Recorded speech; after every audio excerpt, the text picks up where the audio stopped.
આ તરફ પોરબંદરમાં ગેરકાયદે ફિશિંગ કરતી બે બોટ વિરુદ્ધ કાર્યવાહી કરવામાં આવી છે। ગેબી અને રેહાન નામની બોટ ઝડપીને તેના માછીમારો સામે કાર્યવાહી કરાઈ છે।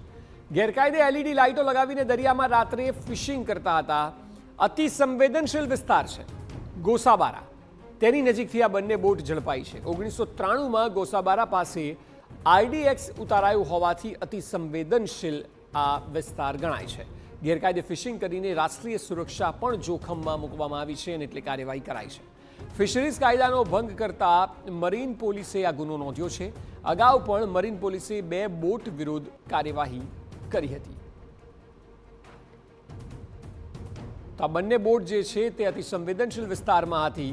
ગેબી અને રેહાન બોટનું નામ છે। ગેરકાયદે ત્યાં એલઈડી લાઇટો લગાવીને દરિયામાં ફિશિંગ કરવામાં આવતું હતું રાત્રે, અને આ વિસ્તારમાં એક સમયે 1993માં આરડીએક્સ મોટી માત્રામાં ઝડપાયું હતું ને એટલે અતિ સંવેદનશીલ વિસ્તાર છે। વધુ માહિતી આપી રહ્યા છે સંવાદદાતા હિતેશ ઠકરાર। હિતેશ, જણાવો કે કઈ રીતે આ લોકો ગેરકાયદે વિસ્તારમાં ફિશિંગ કરતા હતા અને બાતમી કઈ રીતે મળી?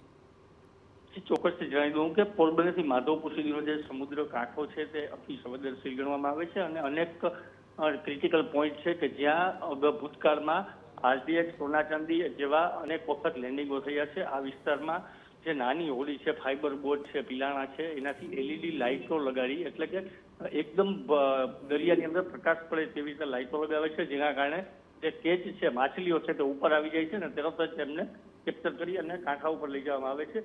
પરંતુ છેલ્લા 8 દિવસથી પોલીસ એકદમ સક્રિય બની છે અને પોલીસ સક્રિય બની જેના કારણે એલઈડી લાઇટથી જે ફિશિંગ કરતા હોય છે તેવા માછીમારોને અને તેમની હોડીઓને પોલીસ દ્વારા એમની સામે કાર્યવાહી કરવામાં આવે છે અને જે મત્સ્ય ઉદ્યોગનો જે નિયમ છે તે બદલ તેની સામે કાર્યવાહી કરવામાં આવે છે અને દેશની જે સમુદ્રી સુરક્ષાઓ છે તેના ઉપર કોઈ મુશ્કેલી ન સર્જાય, અગર જે ભૂતકાળમાં જે ઘટનાઓ બની હતી તેને ધ્યાને લઈ અને મરીન પોલીસ છે, હાર્બર પોલીસ છે, મિયાણી પોલીસ છે તેના દ્વારા કાર્યવાહી કરવામાં આવે છે। આ ગઈકાલે પણ બે બોટ પકડવામાં આવી હતી। પરમ દિવસે એક મરીન પોલીસે એક જે પિલાણું છે પકડ્યું હતું અને અગાઉ પણ હાર્બર મરીન પોલીસે એક પિલાણી પકડી હતી। એટલે છેલ્લા 7 થી 8 દિવસથી જે આ કાર્યવાહી છે તે પૂરજોશમાં ચાલી રહી છે, જેના કારણે માછીમારોમાં ભય બેસે અને આવી એલઈડી લાઇટોથી ફિશિંગ ના કરે।